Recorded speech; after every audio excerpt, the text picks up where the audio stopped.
我也不好意思。别动，车别动，车别动。Monica, just give me a heads up if we are online. 走了可以走，但是。Okay, welcome. Good morning, everybody. Welcome to CGTN Live with Dean Yang, and today we are live in Xiamen. And as you can see, we are going to decide to use a different device to do our coverage on the upcoming BRICS Summit. And I have to say that over the past few days, we've been very busy doing, very busy working. And today we decided to kind of take a break, cycling on the road's name is the Island Ring Boulevard, and I'm not alone today. Actually, I got a partner for you. That's and right. Let our cameraman to introduce my partner for today's cycling. Hi, my name is Uche. I'm an anchor and reporter with CGTN, and of course, I'm joining Dean today. Now, this is not my typical day job. Oh well. Yeah, I That's spend not most part of my the job. days. I mean, just enjoy a beautiful morning cycling It along is. the seashore. It is a beautiful morning in Xiamen. How do you like the city so far?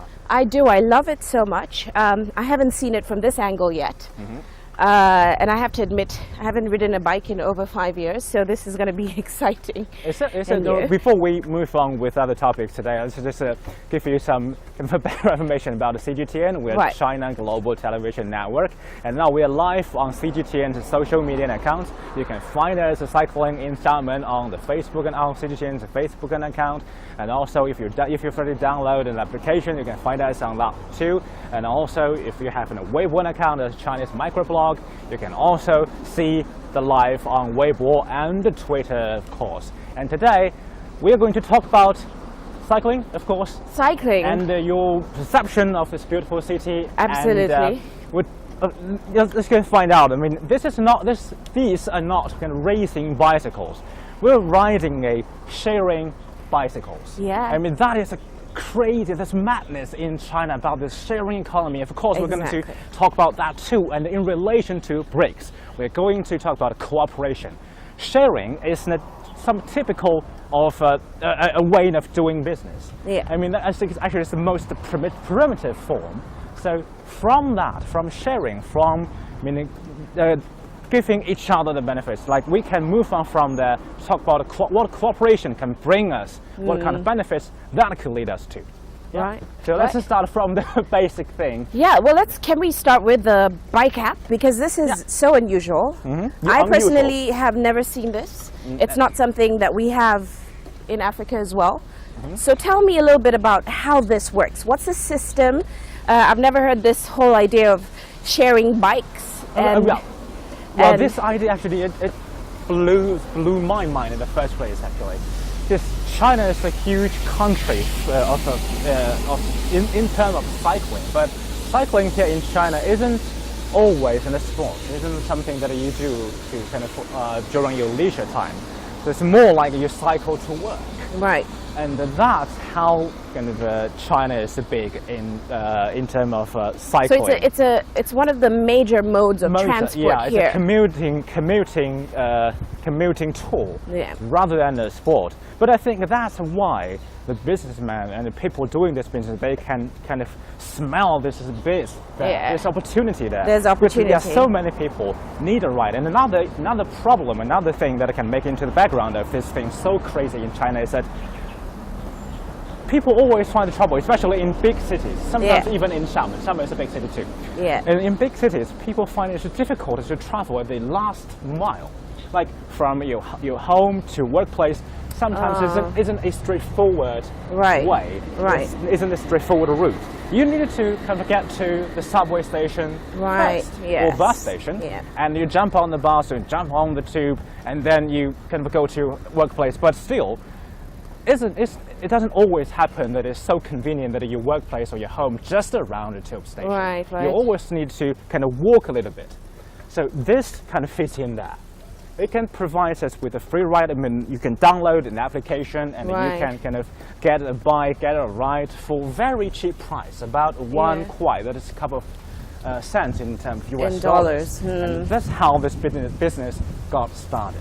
Well, what's interesting is somebody told me that in Xiamen the system is a little different, where you don't necessarily have to pay to use the app. But if you were connected to Alipay or one of these apps, then you can use your credits to pay for the biking system. Yeah, because so it's not that Alipay, expensive. Yeah, definitely right. Now, Alipay and WeChat, another very famous the messaging app, they all have some sort of payment, like a PayPal in the US. Yes. They also share that kind of digital payment device within the applications. It's kind of a group of different functions within one app. I think that gives the convenience to the users of this bike, so that you don't need to go a great length to either find this thing or to unlock it. All you need to do is just swipe your mobile phone against the QR code and you can unlock the thing. And I think the price for either a mobike or a awful sharing bicycle is per hour just 1 kuai, which is very cheap. That's very cheap. Yeah, and the payment is easy, it's convenient. Right. I think that's all helps this thing to go crazy in China. You use the QR barcode. Do you often kind of cycle in Nairobi? Well, we don't really have the cycling tradition as here in China. The people you see cycling in Kenya are most likely the traders, the small traders getting to work. Most people would rather use the bikes, the motorbikes. That's a big form of transport in Africa, in countries like Nigeria, Kenya, in East Africa. South Africa, you probably wouldn't see that that much. Also, it's a revered sport, so you see a lot of biking groups using the opportunity to maybe do cross-country biking. Oh, this is where I think we can see the sea clearly. Oh, wow. Yeah, that's maybe along this trip, I think we will just stop sometimes from time to time just to appreciate the beauty here. Yeah. Although the sunshine is very, very, yeah, very that's bright. one thing about Xiamen that surprised me. Oh, is, look at those views. Wow, look at the mountain. I think I should ask our cameraman to just to give some. Do you think we should just stop here? Yeah, and, let's stop and take a look. Let's take a look. Ooh. I'm sweating. Me too. You're right. I'm okay. I mean, not just you. I mean, last time I ride a bicycle was in Beijing. Beijing is a relatively dry city, especially compared to a coastal city like Xiamen. And the weather is cooler now. You can't believe now it's autumn, because this whole city is still kind of shrouded in summer. Exactly. Is Xiamen one of the hottest areas in China? Relatively hotter. It is still Hainan, which is the altitude is lower, but I think we're definitely now in tropical area, tropical weather. Look at the trees around; they're still green. But I think in Beijing now, in northern China, it must be with rain. It must be rainy. When are your winter months? Does Xiamen have any winter months, and when are the winter months up north? I asked a couple of local friends, and they told me that the most beautiful and the best season for you to travel to Xiamen to have a vacation rather than covering a huge international events is it's in November. Yeah. Because in November, although it's in the winter time, but in Xiamen the temperature is very friendly. So, and it's neither too low like in northern China, nor too hot like now, like this and now. And you can still see green everywhere, and the seawater is warm, so it's still possible. If we are strong enough, it's still possible for us to swim in the sea. Yeah, really? That is definitely the month that you like to visit for your vacation or something. Yeah, I love the fact that Xiamen is the location of the BRICS Summit, because I think that a lot of people don't know that China has beautiful coastal towns like Xiamen. I was very surprised when I came into the city, because I didn't think that I would find a city reminiscent of Miami or the coastal town in Nairobi, which is Mombasa. I didn't think there was something like this in China. So it's sort of symbolic of China also opening itself up to the world. You're definitely right about this. This is the kind of the ground zero where China first opened its doors to the world. Like back in a couple of centuries ago, Xiamen is among couple of ports of coastal cities as a start of the open China, either culture or its commercial, commerce to the entire world. This is one of the most important ports where Chinese businessmen doing business with the rest of the world. I think the ancient Silk Road and the ancient sea Silk Road, maritime Silk Road, owes its prosperity to this city and to the province. This is where Chinese people first started connected to the rest of the world, except for, when trade inland was obstructed by the difficult landscapes owned by war, for example. So the peaceful states on the maritime roads kind of guaranteed that the property of the old Middle Kingdom. Yeah, and it's quite interesting. Where we visited Gulangyu Island, and it was so interesting to see some of the architecture. It's some Portuguese architecture. So Xiamen is also a place where there seems to be a lot of rich history. Yes. And it's involved with, when we talk about the history, we talk about the Dutch, we talk about the Portuguese as well. And someone pointed out to me that Xiamen is actually one of the largest settlements where you find a lot of foreigners as well in China. Yeah, that happened since ancient time. Like, it's not just the Chinese people going to see the outside world, doing business in Sri Lanka or along the coast of the Indian subcontinent, but also the hundreds and millions, sorry, maybe I got the number wrong, but you get the gist of it. I mean, so many foreign traders, centuries ago, 1,000 years ago, they landed in Xiamen with their ships, with their goods. They landed in Xiamen or Quanzhou or in Zhejiang, the port city of Zhejiang province, and they found, okay, this is a vast kingdom. Yeah, and besides the size of the country, they find, okay, people there have interesting to offer. Yeah. They also silks and the Chinese, the porcelain, and even Chinese coins in Song Dynasty became goods because there were small caches, and the kingdoms near China, they didn't have small caches to buy, for example, in a soup.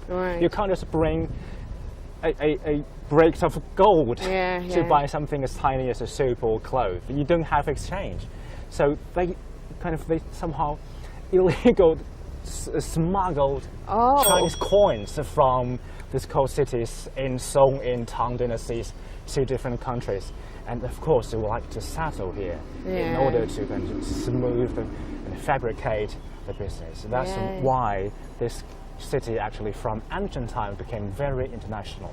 It's an example of globalization. Yes, it is. It is a great example of globalization. If you just tune in with us, if you just tune in with us, and this is live with the CGTN with the Dean and Wuchi. We are live cycling in Xiamen. That is unusual for us. And now we're just having a break, and we'll move on very quick. And later, we will show you within the camera the beauty of the city. Now we are kind of cycling along the seashore. I mean, just a couple of minutes walk, I guess. We don't need to ride over them. We can see the beautiful sign over there, the sea. And I think the weather is great. Yeah, the weather is great. Yeah, I can see everything. Yeah, shall we just move on? And later I will show you how this whole thing works, why we can have in the live while cycling, because actually we have a vehicle in front of us. we have a cameraman sitting at the back of a van. It's very interesting trying to balance on these. We have two cameras with two cameramen filming the whole thing. One is holding a movable device. It's filming with a mobile phone, and now the vehicle is moving. I think so. Can we? Yeah, let's just catch up slow. And one thing I notice is a lot of people. Maybe we can do this. I mean, it's a bit naughty, but it's safe. Yeah, for a moment. Just slow. Yeah. Okay. Hi. Hello. They're all riding sharing bicycles. Exactly. Can I ask you a question? Sure. About the shared bicycles? Yep. Apparently, they don't have a park or a spot. parking lot. Yes.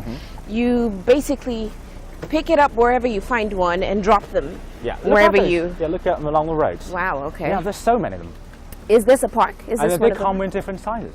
Okay. But yeah, you have to say that the parks are very neat, but it's not always the case. It's not always. Yeah. So you can pretty much stop anywhere and just drop your bike, and the next person comes and picks it. Yeah, and they have for those sharing bicycle apps, they have some kind of a tracing system within their apps, their control room. Okay. So they can trace every single one of this, and they can pinpoint them in with their locations, and they can find them. But that doesn't prevent some vandalism. Exactly. And What are the cons of this shared biking system in China? I mean, don't people steal the bikes as well? well, I think that is we're running into a uphill Oh, slope. yeah. I will Work try it. to talk about keep breathing normally. Yeah. Trust us, we're not pretending. It's not aren't. very easy. This isn't. is not racing bicycles.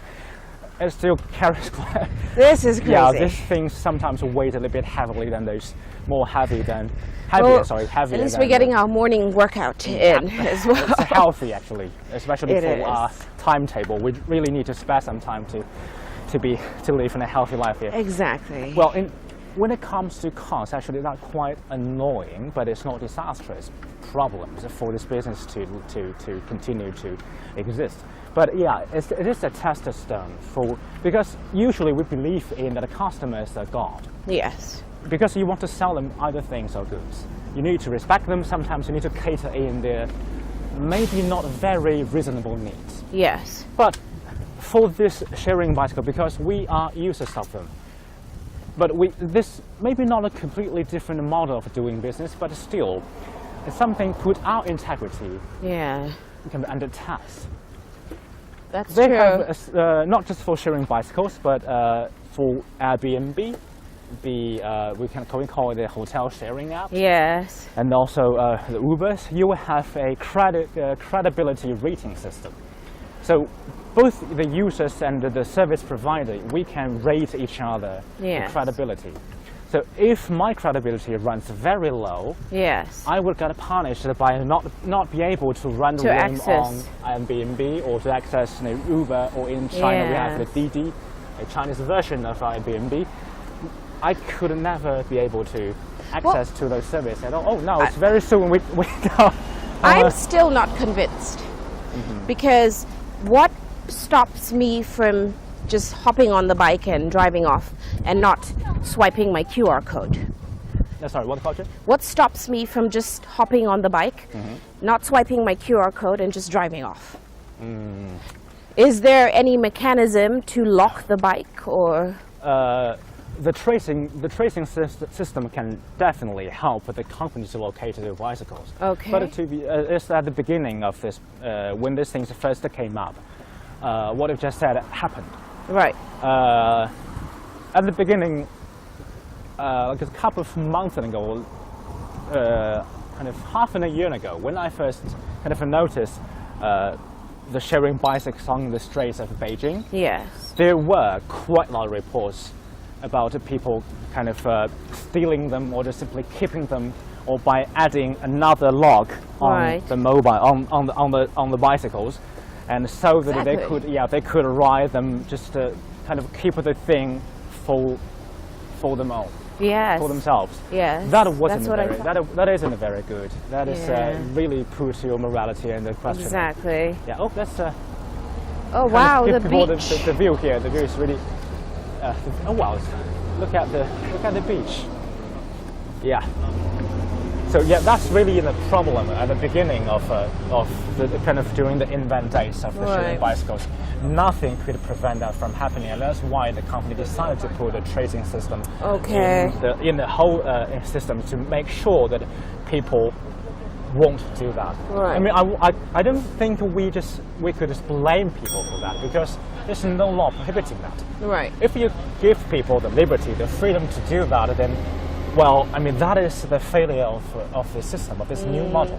So you don't just blame people and doing bad things, for doing that things because you just didn't notice before. Right. So they revised the system or they update the system to make sure that doesn't happen again. And in the meantime, there's so many companies kind of notice this opportunity here, and then they join the competition. Right. So now you can see those little technology bicycles everywhere on the street. So there's simply no need anymore for you to keep one for yourself, because Right. it's so convenient for you to find it anywhere. and they're everywhere. Yeah, exactly. that's how kind of we shape this new way of doing business. And I wonder how yeah. much these companies make with this system.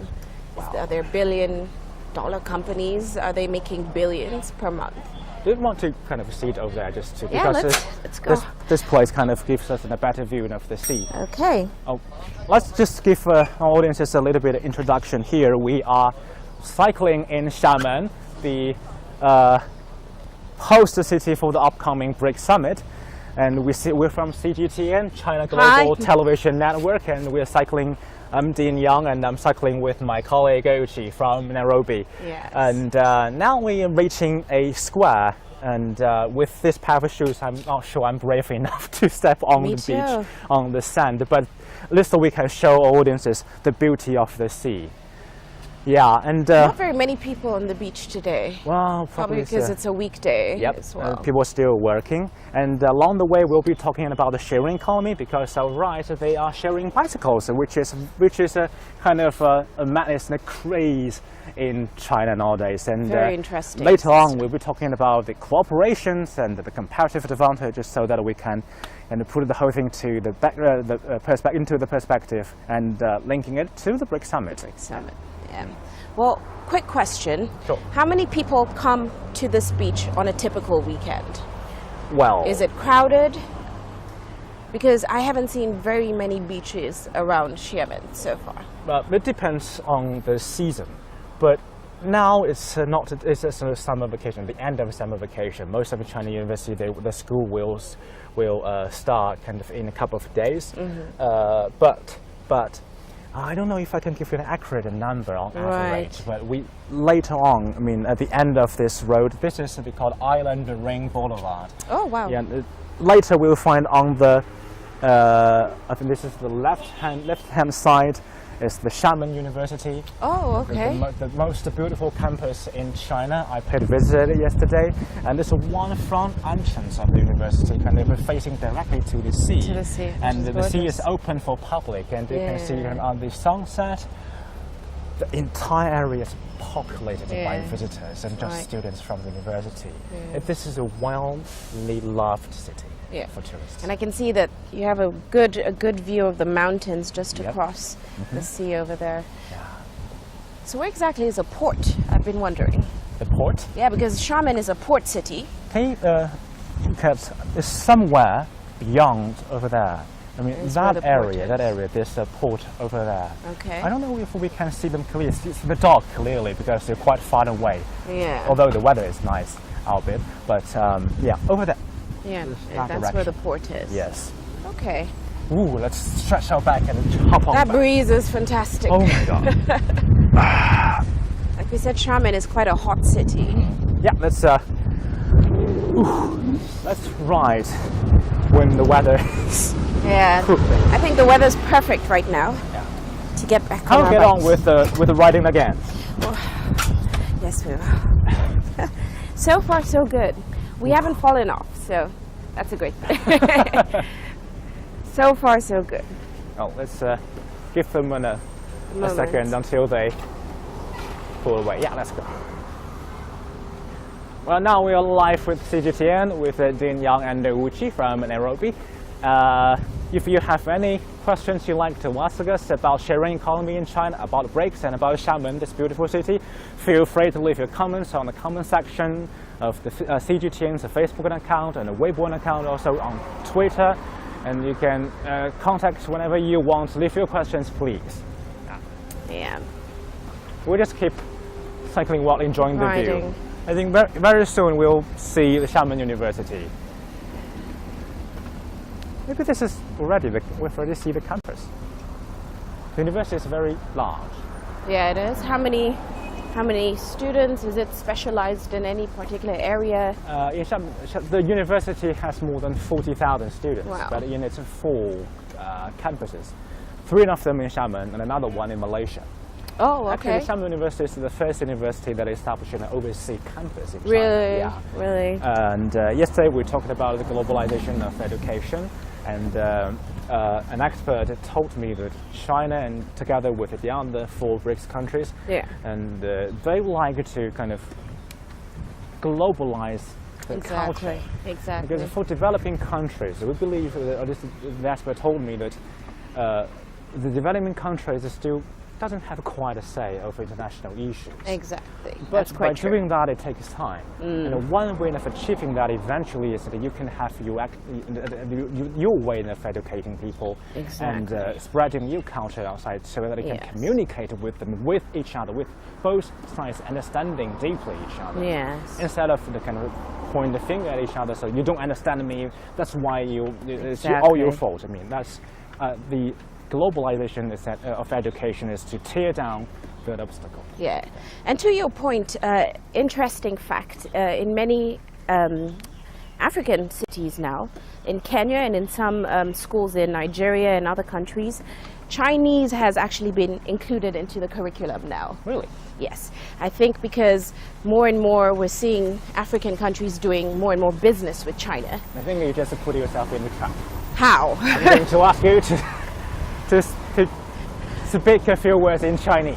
Come I on. only know 2 words. I only know ni hao That's nice. That's and good. xie xie. The and that's 2 it. words which will guarantee you a smooth life Exactly. in Xiamen. You won't be hungry at all. Exactly.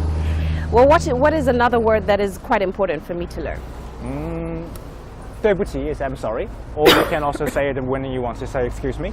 Yes, you say 对不起 debuti. 对不起 Debuti. 对不起 Yeah.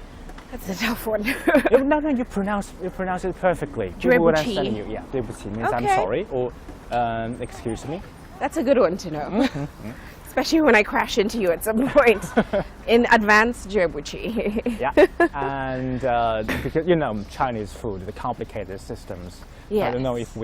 if I can give you all the necessary words for you to order Yes. food in a restaurant within time limit today. Yes. So the- Interesting. The dialect here is a little different from the dialect in major cities like Beijing Wow. and they told me it's more Hokkien. I think that's the word I was given. The but local dialect is I'm from northern China. yes. If local people decide to talk to me in the local dialects, you will be certain that I can understand none of them. Oh, really? And that's Completely different. well, it's the pronunciation. Well, we share the same character, the same Yes. system of writing, Yes. but the pronunciation is far, far away from the Mandarin. So how then, if this is one of the top vacation spots in China, what is communication like for someone like you who comes from the north? Oh, I'm not worried at all because the local people, they're friendly Yes. to begin with, and the Mandarin are very good. Really? I have no trouble whatsoever understanding Having what they- communication, communication. okay. And they're very friendly. I was told if I got lost on the streets, if I want someone to kind of point me in the right direction, I could just simply approach them and ask. They're very very friendly, simple. very open Okay. for any help. you Okay. want. That's So no worries. interesting to know. Just remember those 3 words in Chinese. Duchuan? Duchuan? 对不起 Completely killed You'll be it. fine. You'll be fine. Duibuchi. Yeah, that's it. Now I think even you can't speak any Chinese at all. I mean, come on, this is an international city. It is. Yeah, I mean, It the English is. can take you anywhere. And I noticed that there is quite a lot of English. Where there's a Chinese sign, there's always an English sign right and next sometimes to the it. translation is interesting. Yes, it is. That is true. But even the hotels, most of them speak English, and it's easy to communicate. I think that's with the them. point of the globalization. But Yeah. in order to understand someone from different countries, you need to harness the language first. Yeah. But in order to understand the local culture thoroughly, you always need to harness to maybe mastering the local language as well. Yes, that's I mean, true. I understand that the Chinese as a language is in a completely different system from that of English. Yes. But like I'm a native Chinese, I like to learn English and maybe some other languages along the line. Right. But that's that's the way you communicate. Right. Yeah, well, we're slowing down. Hi. Oh yeah. Let me tell you what happened. Yeah, along the way, there's some city workers. They are putting sharing bicycles there. So I think we just use this opportunity to take a break. Maybe we can ask you to stop a little bit and give us. We can just walk in. No, there's a bench over there. Maybe we want to kind of jump off and walk a little bit and I'm stretch all for a our break. legs. Yes. Oh. But the weather's been great. Yeah, I thought I'd be drenched in sweat. Hard today. But it's and not been. I have to remind you, if you're determined to ride a little bit along this called Island Ring Boulevard, you won't be able to find a lot of convenience stores or supermarkets. So I don't see any along the way. So maybe you want to get yourself prepared with quite a lot of bottled water or something. Right. I'll go fetch myself one. Okay. Well, you don't need to. I'm just going to show you a little bit how this thing happened. Now we have two cameramen, and one of them is just sitting here while we are cycling kind of behind the car, and I'm going to just get a bottle of water. It's a very, very, I just want to point out that seems to be a market, a food market of some sort, is it? Yeah. I think right. we visited that at some point, and we sampled some of the weirder cuisine of Xiamen. Weird cuisine. Yes, I had something called Be careful the seaworm word jelly. you're chosen. It was seaworm jelly. Okay. Yes, and it was for us weird because we don't typically, eat seaworm jelly. Yes.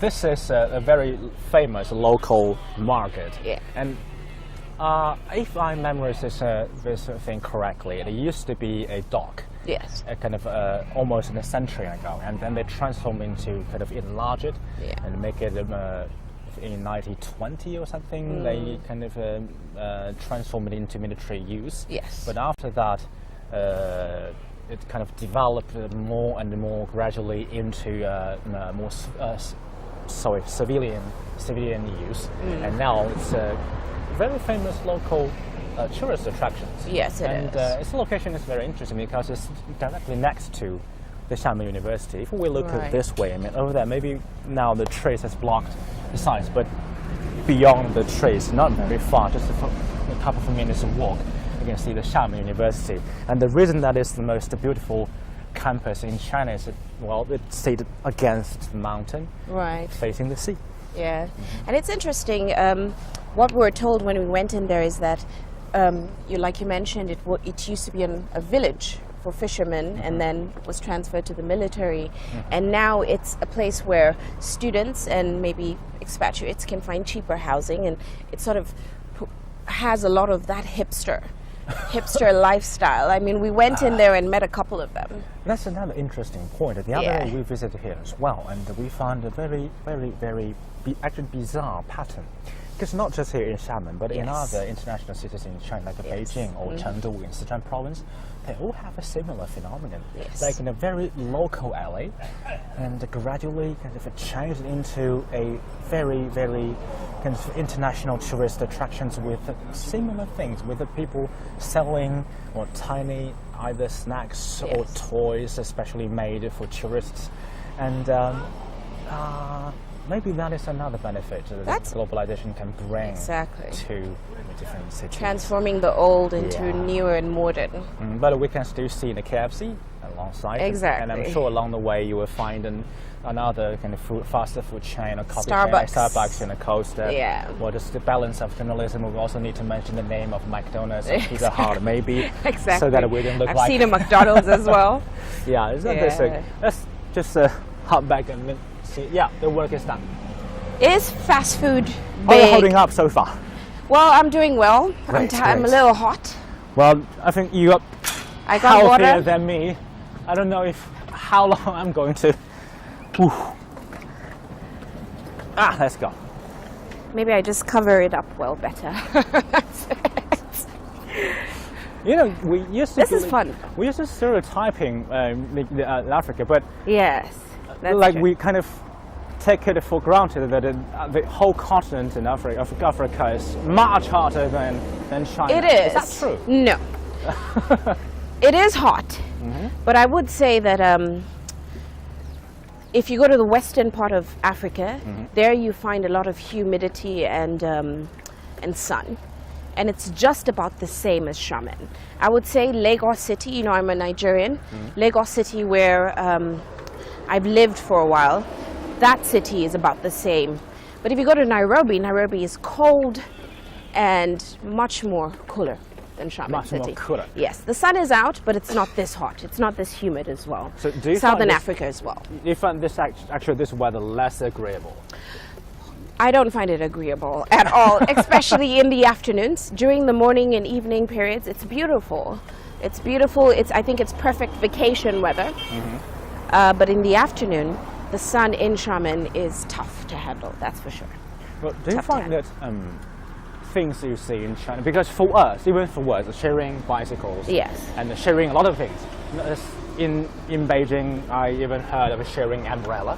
Really? Yeah, sharing umbrella, but that was some kind of unsuccessful experiment. Really? Like Nobody wants to share their umbrella. Well, a company put about 30,000 or so umbrellas on the street, but I don't know quite how that works. But if at last, well, those 30,000 umbrella went missing.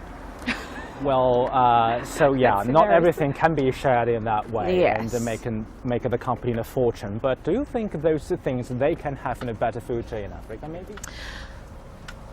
This idea of sharing. I do think that in certain cities, which are slightly more advanced, and I'm going to be completely honest, which are slightly more advanced, yes, like Johannesburg, Cape Town. Such an idea. Areas. Yes, more developed, more modern, wealthier populations. But because poverty is still a major issue that we're trying to get over, you can't really give out, because this will be perceived as giving out free in Africa. It's tough. It's a tough idea. It's a tough idea. We're really big in the tech space right now. You know, everybody's using Uber, for example. We're sharing cabs. We're sharing ideas about restaurants and where to go in. And we have websites where if you're selling something, you know, everybody has access. But we're not there yet. We still have a long way to go before we get to this point. Also, we don't have the infrastructure to support it. We don't really have bike lanes as this bike lane we are on right now, or sub lanes where it's safe for a bicycle to ride. So riding a bicycle through, for example, Nairobi City is not that safe. Where people love to ride their bicycles is more, you see them in the parks. There are huge parks where people go and rent bicycles and ride them there, but not inside the city.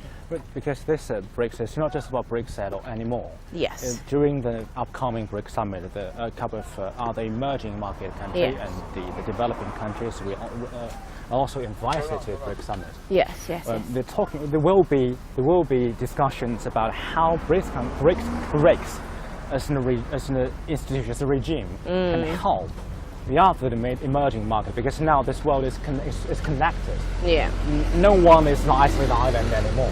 So what do you think? Just quickly, are these part of the shared bikes? Yeah, I mean they're but different sorts, and not like the sharing bicycles. You need a kind of a local kind of the bus card or tube car something to swipe in order to be able to use that. Okay. Yeah, but what do you think can BRICS as a regime, as a new way of international cooperation, bring to the less developed regions of the world? I think that already we're seeing it. For example, Brazil sort of came up with this BRT system, the bus rapid transport. I hear in Xiamen they've just implemented it. In cities like Lagos in Nigeria, such systems were adopted from Brazil. Oh. And what they do is they take the local drivers, bus drivers, and they send them to Brazil and they train them on how to work the system, and they try and adjust our infrastructure to accommodate a special lane for these rapid bus transport. So that's huge. I think that we are already adopting ideas from different emerging economies, And emerging economies are slightly different. We're coming from a different point than, say, European economies. So I do think that definitely helping each other to solve our infrastructure issues, we come up with ideas that suit each other. For example, in New York, there's a subway system. In Brazil, in Lagos, we don't have subway systems, so the BRT system works better for us. So I do think it's going to be a huge, huge opportunity for us to learn from each other how to adopt infrastructure that works for us. We want to. If that makes sense. But I have more questions. Do you Sure. think we should? I mean, now we've reached the end of this trip, and do you want to see the seashore a little bit? This is beautiful, yes. Let's just because we can leave this sharing bicycles anywhere, but we better not leave them in the middle on the road. Of the road, yes. Let's put it somewhere where it can be found. So that we don't hide them. Okay. To leave somewhere. Because if someone finds them, they'll just take them, right? Yeah. Okay. Yeah. Let's leave them here temporarily. I mean, in 300 years ago. Yes. Then United Kingdom, well, it was sort of the factory of the world. Yeah. And that role was kind of overtaken by China Yes. Since 1970. Do you see that's a similar role which will be played by African countries in the future? Yes. I do think we've been talking about the fourth industrial revolution coming. Yes. China, of course, its economy is shifting now. They're moving away from being an industrial producing economy to being a more consuming economy, and I think Africa needs to step in. That's a big discussion in Africa. We need to be able to form the infrastructure, the industry, so that we can step in and take over that gap. But whenever we're talking about the factoring of the world, it's always associated with the people of lower income. That's true. Because you want to kind of take advantage of a lower income in order to kind of enlarge, to make sure the profit. Yes. But I don't think that is a sustainable way of doing things nowadays. Maybe that's why the China like to share this experience. We had been, and in some sections, in some economic sections, we still are the factory of the world. Yes, We're manufacturing, but that has a cost. So, is there any way to guarantee that the African countries and other developing countries in the world won't make those mistakes? And again, that China did and Britain did centuries ago. That's a beauty, I think, of our development, Africa's development now, is that one thing, we call it leapfrogging. Africa is leapfrogging ahead because they're learning from a lot of the mistakes that were made in the past. Let's get to the seashore. Yeah, I think this is a perfect place to talk about cooperation and the trade. Exactly. We're leapfrogging, and we're certainly learning from the mistakes that we made in the past. The mistakes that were made by the people who came before us, such as China and the UK in the past. The problem is, it's great to discuss it, but there has to be action. We have to make that action to build our industry. The government has to create the policies. We need to have the access to the funding and all that. And that is why the BRICS is important. They introduced the New Development Bank. And by the way, they just launched the Africa Center, the Africa Bank in South Africa, I think last week or early this week, actually. So it's going to be a place where the Africans can go and try and access funding, local funding from the BRICS countries. It's exciting. But there's another side of the problems, which is that because local people in Africa, like you mentioned, some of them are in extremely poverty. They're in dire need of upgrading of infrastructure, or even more basic, they need food. They need to feed their family. When people in that kind of need, demand, they tend to do something kind of recklessly. They would sacrifice. They will kind of do. They were more willing to do business at any cost. Right. That would put the local environment, the ecosystem, and strength in pressure. Right. I mean, look at the beautiful view around. Look at the green and the beautiful sky. Yes. Even in China, we cannot avoid of some developmental issues like environmental issues in Beijing. During winter time, we have haze, we have smog. Right. So the issues could be even more severe in Africa. So how can BRICS, how can other countries help people in Africa to change their mind but in the meantime, to meet the needs. Right. I think the biggest thing is what you said earlier. We have to learn from your mistakes. That's how BRICS is going to help. China, of course, like you said, had its challenges when it was growing, its growing pains. And Africa can learn from those growing pains. And it's the only way that can happen is through discourse and through skills transfer. Because, you know, look at China. I mean, look at this beautiful city built by Chinese hands. And if you go to Africa, a lot of Chinese companies are building, helping to build our infrastructure. If they can transfer the skills, that's the first step. That is the first step, transfer of skills. I don't think we can build our countries if we don't teach our population how to do it and we don't provide the jobs for them. So a population is never going to become better if the average man cannot earn a living and cannot participate in the development.